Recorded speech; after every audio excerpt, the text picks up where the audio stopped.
everybody. Welcome to the Fired Up with CJ show. We have a fun show in store. We are going to be talking about this tarot deck, Chakra Wisdom Tarot, with the creator of this deck, Tori Hartman. So, welcome, Tori. Hi. So, this book, I had learned from your information that this is the number one, often has the number one position in Amazon for um, tarot card decks, and there are a lot of tarot deck cards out there. So Well, actually, congratulations. the one that does is my Oracle deck was my first deck. This Okay, is a new one. This is just coming out, but you're not far from off because it's selling really well. So it's kind good. of ready, moving ahead. Excellent. Okay, so tell me a little bit about the genesis of these cards, and they're quite beautiful. Like I'm going to show a couple of them. So this is the lovers, and so there are pictures of actual people, colors that are associated with it, and then also chakras, as I understand it. Is that right? hmm So tell me a little bit about the genesis of these cards. Well, the it really came from a near-death experience years ago where all of these angels came and told me their stories. And I was like, oh, no, this is in the way of my art. And they wouldn't go away till I wrote everything down. And then that kind of morphed over the years. And this was like in my 20s. So we know that Mm, was years ago. And it morphed and slowly it became this chakra wisdom oracle. And that deck, I learned about chakra and I really started to discover that we know this already. Those, I'm sure your listeners are like really evolved people and they're kind of going, yeah, we know this, but we really got that the answers are within us. And I discovered that the chakras themselves, each one had an energy that was specific to and a specific personal message for us. And our purpose is locked in there. And of course, these ideas have been around for a long time. But once the Oracle deck started doing really well, and I've always kind of had a thing for tarot, like you said, there's tons of decks, and I love tarot. So I was playing one night with my Rider Waite deck, and I was just and I started to notice there was a pattern, mm, and there was and I know you'll get this, CJ. It's kind of like this rhythm of like 1, 2, 3, 4, 5, 6, 7. 1, 2, 3, 4, 5, 6, 7. And the Western chakra, as we do it in the West, is 7 chakra.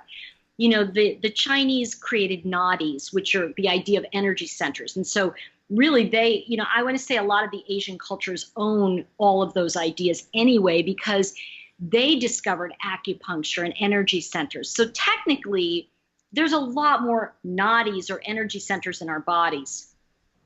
And so actually the chakra was brought over. And I have to just say to everybody the idea that chakras as we know it in the Western culture was really came out of the rainbow colors. It was done with mind body connection to color. And it started in Esalen in the 70s. So mm. all that current, and I don't want to disavow it, because I think it's very valid. But we have to remember that we took some of these ancient ideas and we modernized them in Western culture. Now they're still viable, but it really goes to, and I have to tip my hat in that sense because many of these Asian cultures, they know it much better. They understand acupuncture and points in the body that we don't even know about. So going from that into our Western, because I wrote a book on the history and they were all like, well, what's the history? I said, well, the bad news is there really is no history. It's owned in other cultures. The Sanskrit, when it was, I guess, written here, translated, you really can't translate those kinds of words. They kind of don't come across the right way, and the sounds are very specific. The point is that in our Western culture, there is the 7 chakra. And I recognized that in the Chakra Wisdom Oracle, where I started to realize that these fables were connected. And then when I started to play with the Rider Waite deck, which of course is the standard, there's a 56 minor arcana and there's 22 major. So that equals 78 cards. And I'm just saying this for people who may be joining that they don't know, but I know you're very versed in all of this. So I just want to say that in this deck, the Fool's Journey is unlike any other deck because it's the woman. and the Fool is a female, and we watch the Fool on each step of her journey. So unlike other decks where it's the male hobo stepping off like this, Mm-hmm. it's the woman with her root, which is the first chakra, it's a red card, and she's very elegant. I'm just looking for it as I talk to you. She's very elegant, and she's rooted in the ground, in the earth. And as we talk about the chakra journey, I'm just looking for it. It's funny, whenever you look for a card I'll find it when you're talking. okay, you know how that is. It's like it's kind of like looking for your Here's the key. Fool card right here. There you go. Okay, so that's the Fool card. And the idea is if you look at that image, you're really looking at how she's got a root, she's grounded into the earth. And that's the idea with women. Oh, there you go. Beautiful focus. The idea of her right now is that she's elegant, but she's also rooted and stuck. And women come in as vulnerable, right? Because we always look at the men and go, oh, he's just so carefree, little boys. But women come in that rooted idea into the ground. So the thing to keep in mind is that when we look at the next card and the next card, we're looking at her visit each person. And, the Fool is normally a guy. So this is really the first time you'll have seen a female Fool. And unlike the major arcana where it's separate experiences, like the Death card would be about that experience. Whereas in this deck, she's in every card. So she goes to her first 7 mentors. She meets the Magician. So you can see there her with the Magician. Yeah, so in the book that accompanies the cards, there is the Magician, there's the High Priestess. So the Fool sees who she'll become. The Fool visits with the Empress, which is the compassionate heart, and the Emperor, which is the unspoken energy. So they're all this is the story that goes along with the Fool's journey. Exactly. And so basically in each card, that's what happens. And you also attribute that to a chakra. So the first 7 become the chakra, and then she starts again. So in the first 7 cards, if you will, those first 7 cards are her mentors, and she's learning from them. In the second 7, she is living. So she's living what she learned. And you know how that is when we go to school, we've learned some things, and other things we don't even learn. Wait, and just to so there are a bunch of questions on the listener side. So just to clarify, so these are a tarot deck. It's a set of cards that are used for divination and to answer questions that clients bring along for people who aren't familiar with this. And this can be, I know you purchase them on Amazon. I'm sure you can go to your website. People are asking how you get the cards. Amazon's the Okay. yeah. And then, therefore, these cards can actually, someone was asking, these cards actually can be used for anyone. You can actually do readings for yourself, or you can actually go to a tarot deck reader, and they would actually tell you and they'll be more like you will clearly be familiar with your deck, so be able to read things that are beyond what I can read. And if you don't understand let's say you do a reading for yourself, there's a book that comes along with each card deck, and the book will have a narrative and explanation. And in Tori's case, it has the chakra, the keywords, what it means if the card is right side up or upside down, which in tarot language is reversed, the planet that it's related to, the meditation, and next step. So this is what you would, if you did a card reading yourself, you would use these cards as a way of divination.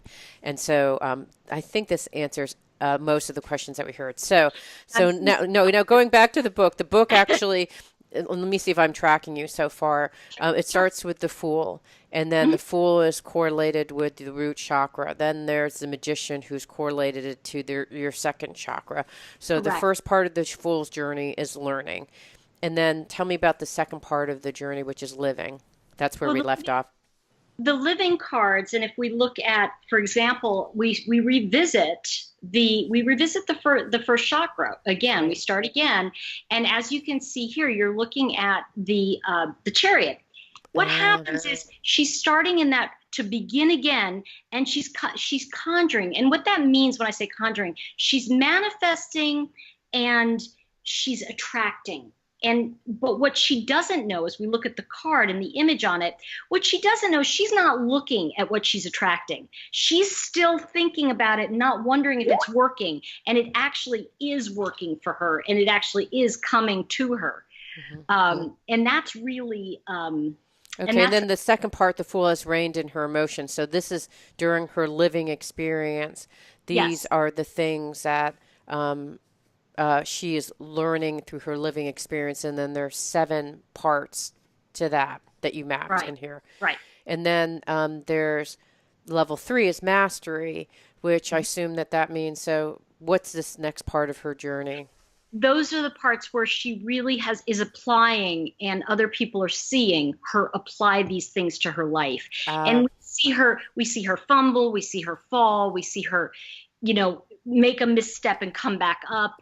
And we also see her ultimately, because the truth of these chakras, it's a very strong discipline. The chakras aren't just la la la, they're meditative disciplines. And so by the end, when you get to the 22nd card, the world is all the chakras, because it's the true ascension. So what you're looking at there is the true evolution to the highest level possible. Okay. So going back to, like, if you look at Joseph Campbell and the mythology of the hero's journey, this is one in which we take the Fool, which is represented in your cards by this root woman, and then you're saying that she goes through 3 phases in her life: learning, living, and then mastery. And then that these are the 3 phases that are then actually portrayed in your card.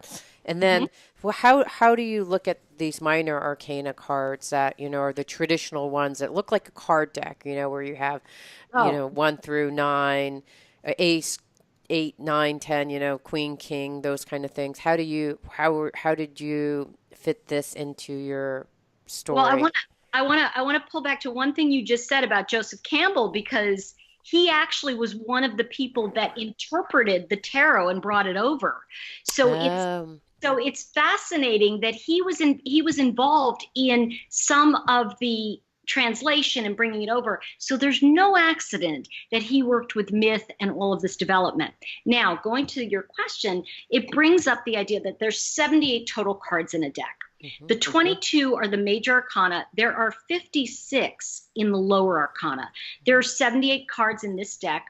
And when you look at the minor arcana, like you said, and it goes from ace to 10, well, what's different is that when you have the regular playing card deck, and everybody knows this, the hearts and the, I want to say I call it coins or diamonds. So they're kind of interpreted loosely. But what happens is in the playing cards, it's Jack, Queen, King.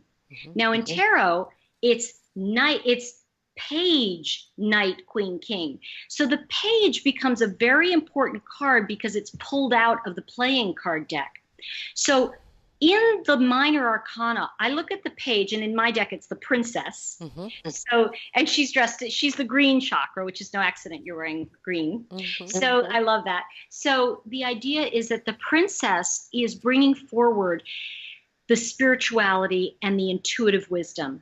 And when the playing card deck was interpreted, they pulled that out. The original tarot was a playing card deck. So the difference in the divination, as you ask, the question, to finally answer your question, the major are more destiny cards, and the minors are more day-to-day issues. So when you look in the book, you're going to notice that with the majors are going to say next steps at the bottom. Whereas the minor cards, and if we just pull a random minor card, which could be, let me just pull one for you. 3 of Wands. So if I just pull this 3 of Wands and everybody just sees the 3 of Wands there, you're going to look at the bottom, and rather than it say next steps, it's going to say contemplation. So with minor arcana, we're looking more at the contemplation of it. And, that's much more around getting in touch with what's going on with me today. And it's also 3rd chakra. And by the way, the yellow cards are also Mercury. So when Mercury's retrograde, we can look very strongly at what's going on. And we can use the cards in a way that goes with what's going on in the universe. And the question just came up too, CJ, about do you use the majors for daily readings? I actually use the major cards for setting intentions. Hmm. And by the way, there's the difference between manifesting and magnetizing. Is manifesting is what, look around your room right now, everybody, just look around. That's what you manifested, right? Mm-hmm. But if you want to magnetize something, that's using that chakra energy and sending it out to the universe. So tapping into your chakra energy has a lot to do with the major arcana in this deck. So the 22 cards are going to give you like next steps. That's going to tell you where you are in manifesting. I love pulling a daily card in the minors because it gives me more sense of where I am personally. But to give you an example, and of course we're taping this in a Jupiter retrograde, right? So we're in Jupiter retrograde. And just so everybody knows, that's a 12-year cycle. So you can literally look back 12 or 24 years for some of us and see where you were. And if you think about it, the 6 chakra cards in this deck, which are the fabulous indigo cards. I'll just pull one out. This is actually good timing. It's one of my favorites. So the 6 of Cups actually is a card of nostalgia. It's memories. It's remembering things. But it's also, because it's the 6th chakra, it's our intuitive wisdom. It's also the psychic card. So it's tapping into things from the past to heal them, perhaps, and to expand concepts. So when we look at a Jupiter retrograde, which is lucky, right? If you pull this card, you pull any of the 6 chakra cards, it's telling you what's going on in the retrograde. So you can also tap it into, if you know astrology, you can tap it. Oh, I'm getting truth bumps. So those are goosebumps, by the way, everybody. So if you tap it into astrology, if you know astrology, you can use the cards and start to learn chakra. Okay, so, excellent. All right, this is cool. So let's actually do a trial run, because you say that you can actually reveal your future path, help you shift and outgrow your ideas or beliefs, which I think we just talked about, or journey into your calling. So let's, and then also tap into your chakra energy and give you some more some important energies, which I think are part of everything. So let's actually, let's do, so can you do a tarot card reading for me? So you would use, so you're for the journey into my calling. So it says that you would use the major arcana, right, to do that. Okay. I have to pull them out as we talk. So, okay. Okay. So we're talking about the, journey into my calling. So let's say that I'd like to, do the journey into my calling, let's do that. And then you also talk about revealing your future path. Would that be just the major arcana cards, or what cards would you use for that? I would use the minor for that. And one of the things that I think is great about the reading you just asked me to do about revealing your path, if you think about what's going on right now in energetically in terms of the Me Too movement, one of the things that happens is, okay, so we've all recognized that it's happened to us. Now what? So next steps, because one of the things that can happen is if you stay in that place of the past, you can't move forward. And yet the thing is once we identify it, it is our responsibility to also, and by the way, I want to say this, it's not to, I don't want to invalidate people's feelings. It's not like, okay, move on. It's more that we do need to know that there's something on the horizon, because if we don't know that, we're just going to sit in our stuff. And that's just it's not healthy. But I do think it's important in the sense to take the time to move through your own issues. I don't think anybody should be rushed, and I don't believe in giving advice either. So I think that's very important, because I do believe you have your own answers. Right. And that's a lot of these cards are not necessarily about, just to repeat what I think you were saying, is that, you're going to do a reading for me. You're going to give me your interpretation. But this is a lot about me making sense of the cards versus you telling me what my future is going to be. Is that right? Is that what you meant? Yes. Okay. Because the truth is that, and here's the thing, CJ, you yourself are very intuitive. You also practice at a very deep level, active listening. So people who know you and listen to you deeply respect you, because they know you're already tapping into your own stuff and you're honest with them. Right. So, they're going to trust what you have to say. And for me, what that means for you is that I am definitely, it's going to be easier for me to throw cards for you because I know you're going to get it. I know you're going to get it. I see. So it also kind of, so what I'm hearing is like kind of depends on the person too. If I'm open and I'm also intuitive, I'm probably going to be grooving with the cards faster than maybe someone who didn't necessarily have that kind of mindset. All right, so I actually pulled out my cards too. So Okay. okay, so these are the as we said in the very beginning of the program, the book talks about the major arcana, which is in this case is learning, and then also are you doing them, and then also living. So you're pulling the 22 cards, is that right? I pulled all 22 cards just to, 22 cards. Okay, and got it. and so where's the spread? Is it in the back? Yes, you're I saying have this. to remember as I say this, as she's looking for it, I have to say it to everybody. I did kind of energetically, this work came through me, not to me. So in Right. some ways I'm like, I'm looking up going, oh, that's interesting. So Okay, so which layout do you want to do? I just pulled something out that said the purpose, your purpose, but there's layout one, centering yourself, for other, centering yourself, how chakra focus. I think chakra focus is the easiest one to do. And I'll just explain to everybody how that Oh yeah, your works. path to manifesting. Okay, so those are Those the are longer four. ones, and I think we want to do I think it's best to do a short one only because we can give people a taste of what it Right, is. yeah. So this is the journey into my calling. Okay, so this Yeah. is So what we're going to do, and just so everybody understands, there's darkness, dawn, and light. And if you think of it like it's not like woo-woo darkness, it's what you don't know. hmm It's what you don't know, and it's what you know. okay. Example, I don't know what I don't know. Like I'm not going to know what's in the darkness. I can't tell. Right, right. But I am going to, that's where the intuitive stuff lies. But I am going to know that I can't fly a plane. Okay. Right. I know that. Right. And I don't know how. But what I know is I know I can pick up these cards and talk to you. So hmm there's certain things in life we know. So darkness, dawn, and light. Okay. It's beginning, middle, and end. So Okay. as I say this to all of you, I want you to get, and CJ's already kind of grooving in the energy of it. And what I want to say to you is that the you're looking for in this spread. Let me be clear.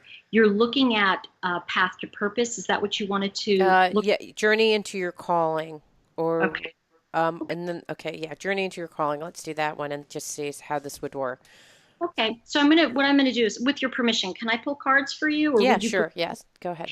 So what I'm going to do, everyone, and I want to keep everybody holding the energy here for CJ. One of the things we're looking at for you is remember, everybody. Just asking for permission from your guides. Hold on. Okay. So before I show you the cards and before I go into this, one of the things everybody wants to remember is that as I pull these cards, I'm going to be looking at a couple different things. And just know that there's nothing evil, there's nothing dark. Cards are like a gun, all right? It can be used to protect you and it can be used by the wrong person. So I just want to put that out. There's no cards themselves aren't bad, it's the person using it. So Okay, so, when I've done tarot cards in the past, people have shuffled the cards and then they told me to stop and then they have me split them in three. Do you do that, or you're like, whatever, let's just pull three cards and just I go? I mean, I tell you why I'm whatever, because I'm always attached and centered in myself. And so I kind of feel like some people need a ritual. I feel that the cards are speaking to me all the time once I sit down with you. So for me, I know what they're trying to say, and my job is just to tell you what I'm seeing and Okay. then validate and see if it's making sense Okay, and to are you pulling just random cards, or are you looking at the cards? Are you looking at this side or this face down? you. What I did was I fanned it out like this. Okay. I held my hand over it and I felt three cards that called to me. Okay. All right. So I Got pulled three cards, and right now they're face up, but I hadn't told you yet because I it. was Okay. like, Cool. going to show you. The first card is, I always think I'm like so fancy by taking my glasses off. The first card is the moon. hmm The second card is the devil. Okay. Good. And the third card is the Hierophant. hmm So as we look at these cards, one of the things you want to get is that each one of them, ironically, goes into, like, we start with the moon, then we go into the Devil, and then we go to the Hierophant. But I want you to notice that this is the Mastery card. Your first one is a Mastery card. Oops, sorry. How do I know that that's a mastery? Because that's the first one you pull. Yeah, so I know by the number, it's in the third decan. It's in the third set of cards. So you have the first, right? The first, she's meeting her mentors. Yes. The second is living, and then mastery. So you pulled up mastery. We got mastery in your, if you will, your darkness or your intuitive side, which makes a lot of sense for you, actually. The second one is and I love this for you, the Devil card, because it's if you notice here, it's the second set, but it's also second card, meaning second chakra. So what that's telling me is that you're at an emotional choice. There's an emotional choice going on. So and that's kind of dawning on you. Remember I said it's the dawn, so it's kind of what's coming up. And these kinds of cards can be as simple as a kid going away to college, and am I going to take over his room? It could be something like that. Okay. So I just want to say it doesn't necessarily have to be like, oh my gosh, it can be feeling guilty over taking over a kid's room, and then we can look at the third card, the Hierophant. Now what's interesting is this is the Fool visiting the Hierophant, who she is learning about in this card. She's learning about her sixth chakra, family of origin issues, reclaiming her spirituality. This is also energetically breaking away from the norm for you. And I would say that's very true for you, because I want to say that if you notice in this card, I just want to show you the symbolism here. The Fool is actually carrying the wand that she was given by the Magician in the emotional second chakra card in the first round. So she's actually here working with, intuitively, she's working with reconstructing and healing family of origin issues. So one of the things that's coming forward to me is that for you, when we're looking at path of purpose, you're really healing old beliefs, old ideas, old dynamics, and you help people break stereotypes that are ridiculous.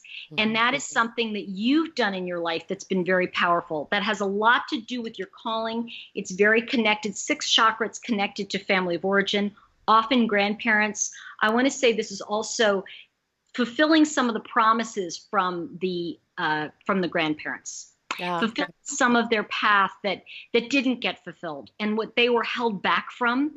I want to say that has been something, if we look at what is dawning on you, is that it's not as angering a situation as it was.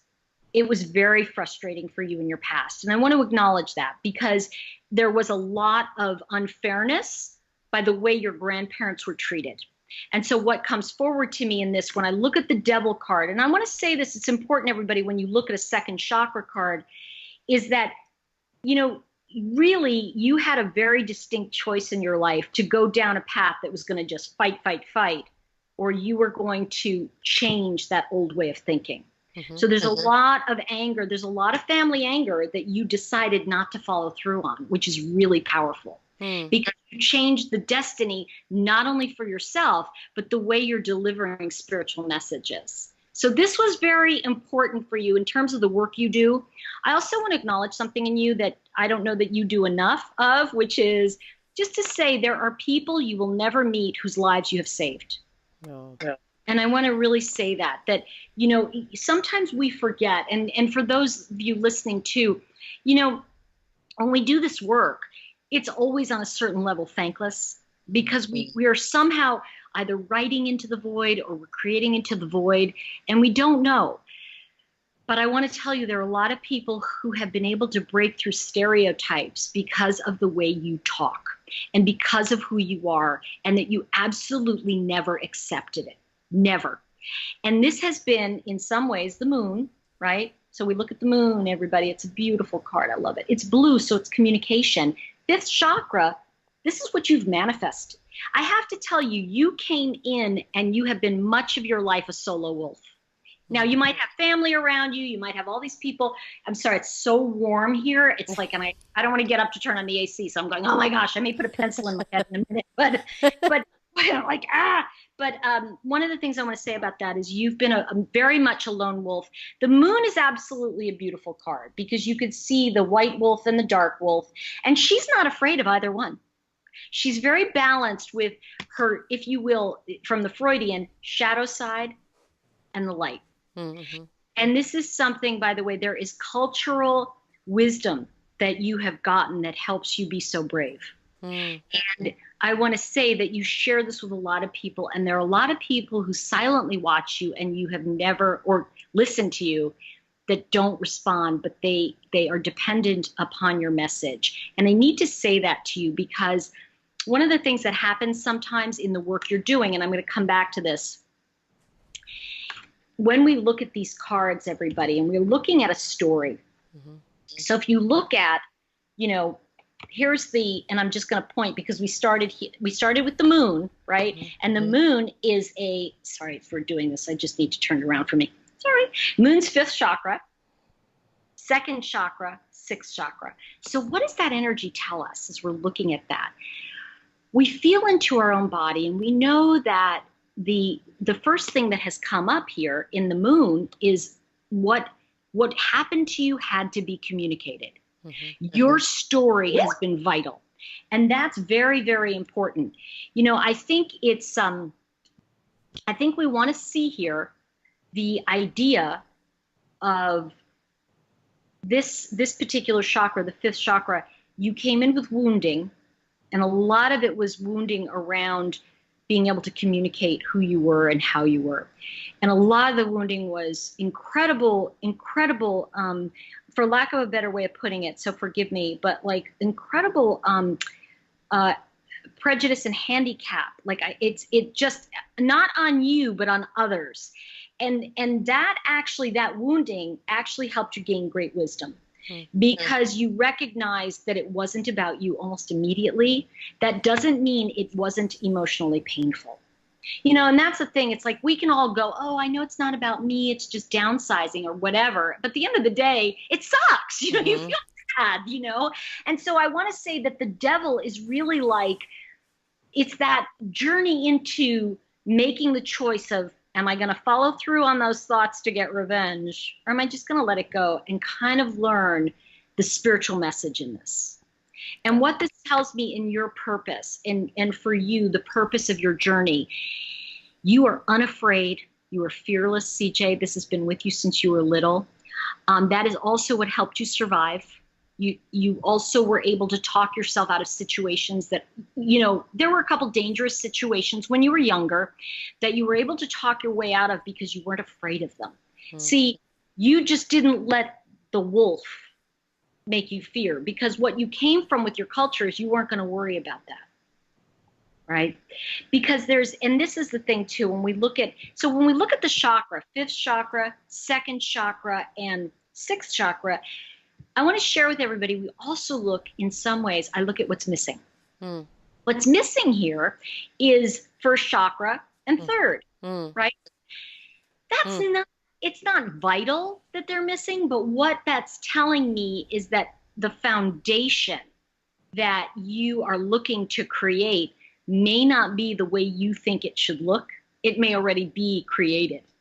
And it just not look, sometimes we think like, oh, I want to have a new house and it has to look like this. And all of a sudden the house comes in a different way. It just, things come to us. The new home may come to us in a different way. And it's funny because I just went through this with a friend who basically lost everything. And, it's really because she had to move out because her mom, there's a whole thing, but she had to move out of her home. She sold it.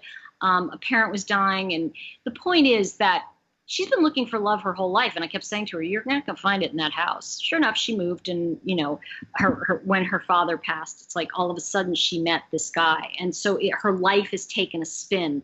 So one of the things that you've learned is always to dance on your feet. So you never really have found a foundation because you know that they're useless. Because people can take your foundation and you're not going to let them. So you operate in a different plane. So we look at that and we look at the yellow chakra. For you, I'm thinking that the 3rd and 4th chakra is already connected for you. You already know what you want. You have what you want. You created what you want. And for you now, it's about what is going to make that message help others at a bigger level. So that's where you're at. That's what I see from this. Okay, got it. So I'm going to just take people from we to make it less personal, but also more kind of for people to understand and informational. So you Right. took the major arcana cards, you looked at 22 cards, and then you did this. There's four layouts in your book, Mhm. and they relate to darkness, dawn, and light. What is of the past, which is the intuitive card that you showed me, and Mhm. how you drew the information about my childhood where I had both a dark and a white wolf, and that I just didn't pay attention to both, which is true. And then you talked about the dawn, which is what is appearing now, which is the devil. And the thing that you intuited is correct, which is not only did my childhood have a lot of that kind of dark, cultural stuff, but then also my children are leaving for I'm going to be an empty nest. So you had said that earlier. So you're like spot on that. So Okay. there's probably a lot, and as I understand it, the yellow is your second chakra. So there's a lot of Or, emotional. What is mhm. it? Sec, Orange. Yeah, it's yeah, orange. orange. Sorry, You had it. You had right, it right. or orange Mhm. is your emotional piece, and so there's a lot of emotions about letting go and figuring out all of that. So that's what is appearing now, and Mhm. then the third card, which was the light, was the intention on why now, what the and really. It's the Hierophant, which you're saying is about breaking stereotypes. And so Mhm. my question was, what is my calling? And you looked at what you did is you looked at both the cards and what the cards had to say by the visual imagery in the cards, right? So you looked at the first card and there's a woman with the moon, and there's the two dogs or wolves, and the second one was what was that? Can you show me again? So then the imagery of that was just there's something in the back in the past that's a shadow with emotions, and then the third card, which was the light, was about something about the future, and that actually interesting. The woman is holding a light. The fool is Mhm. holding the light, and then the Hierophant is there. And so I'm curious too. Is the Hierophant the same as the Hermit, or is that different? That's different. Okay. The hermit is actually she's holding the lantern. It's so funny. I just want everybody to know there's going to be a knock at my door just because it's like I can't. I'm in a space where it's like you'll hear it because my they're delivering a credit card that I'm not going to get. I'll have to get it tomorrow. But Okay. the Yes. I'll let you Got know. it. Yeah. So Chakra. when if you take off, it's not like, oh, I can't stand that question. I'm taking off. Okay. So and tell me when that happens, and I'll actually read through. So what I saw you do is that you actually pulled those three cards to answer this question of journey into my calling, but you pulled out of the 22 cards, and then you actually looked at the darkness, dawn, and light, and then in addition to, and I think I understand now a little bit about what you're talking about, the chakras. You're looking at not only the chakras that were there, fifth, sixth, and second, but then also the chakras that are missing, one, three, four, and seven. Like, why are they missing? Because Mhm. it's not that both tell a story. And uh, so that first of all was completely. I'm not sure exactly. I'll tell you how accurate this was. I just wrote. I've been working and working seriously since I think from January till no, was it January? Maybe November till now. I've been working on this one article. It started off being 7,000 words. Mhm. I cut it down into 1,400 words. And the words were the stories about the cultural wounding that I had from being a Chinese girl, and where in a culture which values boys over girls, first Mhm. sons over and boy, and first sons, and the challenges that I had with my brother that I over like kind of recast after going to a wedding, and so it just talks. I'm using the wedding and Real Crazy Rich Asians as kind of the Wow. backdrop for telling this cultural story of my Chinese culture and how it's affected me, and the end message of the story is that this is a story. This is a story. We can make up all these stories. You have your dog, someone coming in, the heater. He had all sorts of things going on. Okay, so we just had a dog walk onto the screen, but that's basically. So it's actually. I'm not sure what to make out of it because the thing that you just said, which was my calling, was literally the article that I just wrote. So I'm not sure how that's related to my calling. I don't know if writing is my calling. It doesn't seem like it. I don't feel like it's necessarily the writing, but it's the message. Ah, I see. Message is the calling. The message is that, and what you're talking about in everything you just said about being a Chinese American, a culture that really honors the first son. There's very different, and to look at this deck as all of a sudden you're now looking at the woman's journey and you're writing an article about, it makes sense that these things would come together. But I really don't think it's necessarily writing. It's the message of, I think there's a universal message in that we all come from a culture that is, in a funny way, in our view, unaccepted by the masses, which is, Right. I'm not saying that, Okay. I think I now know what this means then. So Okay. I've been recently working with coaching Mhm. these millennial gals who are working on racial and gender equity in their in a nonprofit organization. And the amount of pain that I've seen from the past and the choices that were made previous, like we are all it's like not us but our ancestors made a whole bunch of choices with respect to Native American people.